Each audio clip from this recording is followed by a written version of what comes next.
Up next here on NEC Football on the Run, it is time for our Commitment to Success Spotlight, brought to you by Provident Bank. Commitment you can count on. Joining us this week is Central Connecticut State defender Dan Toatley. Dan, welcome to the Spotlight. Thank you for having me. Now, we've been excited to talk with a Central Connecticut defender all year because you guys have been awesome doing your thing. But I want to start. There's plenty to talk about. I want to start with the game on Saturday. The team was down 24-10 against Robert Morris with 10 minutes to go, and you end up winning the game. So the question is how? How did the Blue Devils manage to pull it off? We believed. Coach Lex done a great job all year. We were preseason ranked 7th. No one believed that we would win or even get to this far to be in an NEC championship game this weekend coming up. So, it just took believing in each other, believing in the program, believing in Coach Leck, and trusting each other and being relaxed and composed. I think that's what the game came down to, is just staying locked into next play, what's your assignment, and executing. I think that's a fantastic point. It's kind of symbolic of your season and your journey, all the belief in the game and the year. But let's give yourselves some credit. The defense did their thing. Christopher Jean had a 49-yard fumble return touchdown. That was a big part of that comeback. So, when the running back was in the scrum and the ball was just sitting there. So where were you in that play? Did you get to see Chris scoop it up and take it the other end? What was your view of it? I actually was on the field. So I just seen the ball hit the ground, and I'm like running to the ball, and I just see Chris. He's so fast. I just see the ball going to Chris' hands. And once it went to Chris' hands, I'll be honest, I knew he was going to score because he's so fast. So I'm like, all right, I got to just look around and see who could potentially tackle him. I'm like, I know he's going to score, but I just want to make sure, I got to secure it. Let's get a defensive touchdown right now. That'll shift momentum. That's a big moment in a game. Where is anybody at? And I believe Davion Ames blocked the only person that was there. And then we just ran. And I was like, let me run and celebrate. And he's fast. So I was trying to catch him in the end zone, but he got there way before I did. Yeah, that was a blink and a huge momentum changer in that game. And then, we go forward to the game-winning touchdown pass in overtime. So, as a defender, you could have an unbiased opinion. Was it a better header by Isaiah or a better catch by Isaac? I'll give them a benefit of the doubt on both. I think, okay. I wouldn't change anything. I'm glad Isaiah's head tipped it because it bounced right into Isaac Boss's hand. And then once I saw Isaac running to the ball, I said, I know it's over. It's game. I know Isaac Boston. He's a playmaker. I love IB. He's a great receiver. So I was like, no doubt in my mind he's going to catch that. So I think it was a great play on both of them. Shout out to Isaiah's helmet and his big head. I tell you, if you guys pull this thing off and end up winning the whole thing, they should put a statue of his head right outside of Root Field. They should definitely do that. Take his helmet and put it in the Hall of Fame. Exactly. Now, the defensive as a unit has been strong all year. Number 2 overall, lead the league in sacks. You and Jalen are up there among the individual leaders and takeaways as well. So what's been the key to you guys working so well as a unit throughout the season? I just think it comes down to the summer preparation. This was the first summer we were all allowed to be together in the dorms working out. And I think when you could do something like that, when we could finally do it because of COVID kind of messed a lot of things up here, when you can finally do that, you build a bond with each other. Just being here in the summer, grinding through all them tough workouts that Coach Piper put us through, it builds a real big, strong bond between the group. And, we all had goals in mind, and winning the NEC championship was one of them that we talked about at the end of our season last year. We made goals going through winter workouts and all that stuff. So just understanding what our goals were and then believing in our coaches and believing in each other kind of just helped us get all the success we're having right now.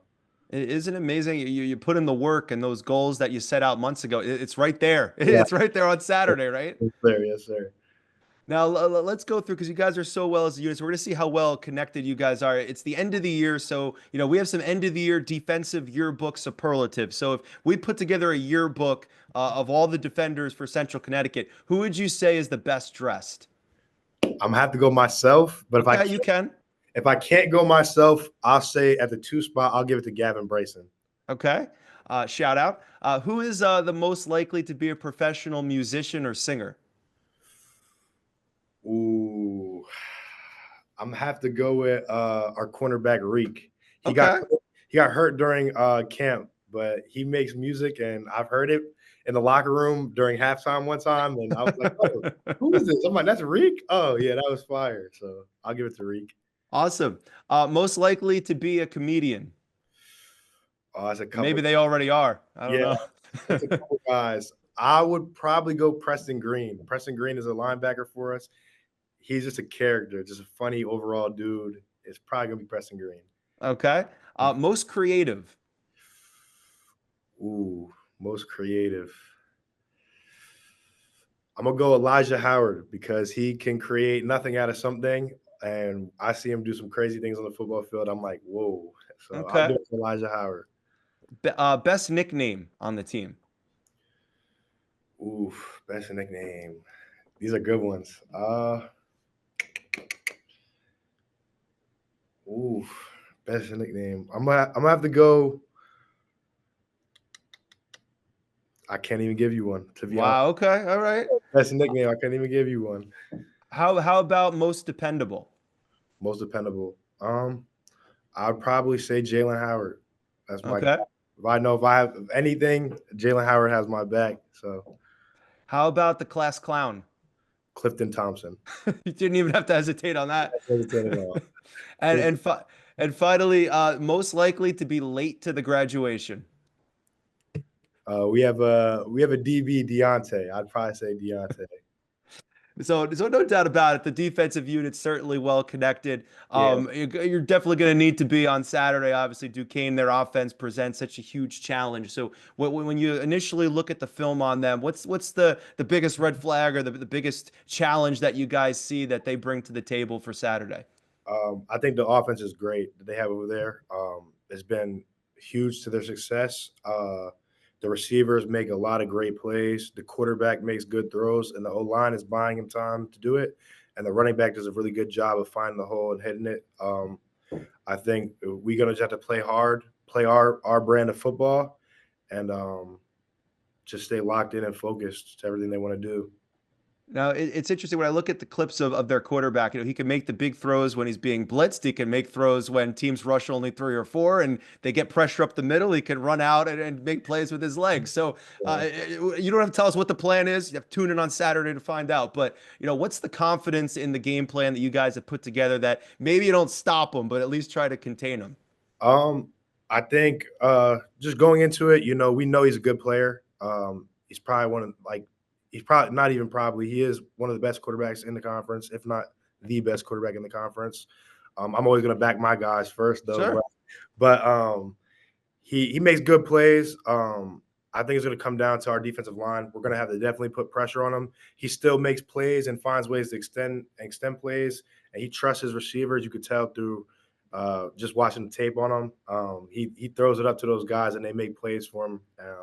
So I think it's going to come down to the defensive line. You got me and Jalen Howard. We're going to definitely have to bring pressure. The rest of the guys in our group, we're going to have to bring pressure and try to bring it on Saturday to try to alter the game a little bit. That's the fun part. That's why we love this sport, seeing what's going to win out. Yes, sir. Recently you were named New England Football Writers Association Jerry Nason Award winner, given a senior student athlete who succeeded in football against all odds. So, getting that award, what did that mean to you?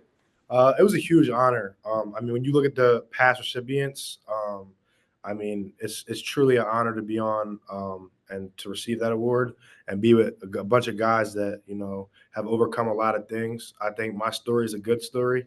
I lost my dad and my brother within 10 months apart from each other. So just battling through adversity, and being loved up here at CCSU helped so much. Me get through all my trials and tribulations and get me to where I am today. Going back even further, how was it? When was it that you kind of fell in love with football? Did your family have a part in that in getting you in Yeah, love with it in the first place? yeah. My older brother who passed away, actually, we played flag football ever since we were probably like 3 or 4, and then we grew up playing Pop Warner, and then Pop Warner to middle school, and then high school. My older brother ended up stop playing, but I continued. But my older brother, like, he helped me learn the game. I remember being in like Pop Warner. My brother, they called us the Twin Towers because we were the two tallest kids, and I would always ask my brother, like, "Hey, who do I block on this play? Who do I block on this play?" And he'd always be like, "You got him. You got him. You got to do this." I'm like, "Okay, thank you." So like, my older brother definitely helped me fall in love with the game, and he always pushed me to be the best I can. So I owe it all to him. That's awesome. That's an awesome story. We're going to get you out of here with these. We always ask the final 5 questions. These are just rapid fire. So first thing that comes to mind. All right. Yes, sir. All right. Favorite color? Blue. Favorite Thanksgiving side dish? Probably mashed potatoes. Okay. Can't go wrong. Favorite snack or junk food? I'm a big candy guy. Anything Okay. candy. Love it. If your teammates could describe you using just one word, what would you think that one word would be? Probably really funny. Okay. And finally, Central Connecticut State will win the championship. Forget this year on Saturday if If we lock into the game plan, we focus and give it all we got. I think no one believed in us, so we just got to keep believing in ourselves and show up on Saturday. Gotta believe. Dan, I appreciate, having some fun with us, but also, serious big game coming up on Saturday. So good balance here. We Yes, look forward to watching it. And again, best of luck to you and the team. thank you, appreciate it. All right. You can check out Dan and the Blue Devils hosting Duquesne on Saturday at noon on NEC Front Row for all the marbles. Other than that, not really anything on the line, just, the championship and an FCS bid. Be sure to check out that game and also check out our full NEC Football on the Run show over on the NEC Overtime Pod. It's available wherever you get your podcasts right now. This has been the Commitment to Success Spotlight brought to you by Provident Bank.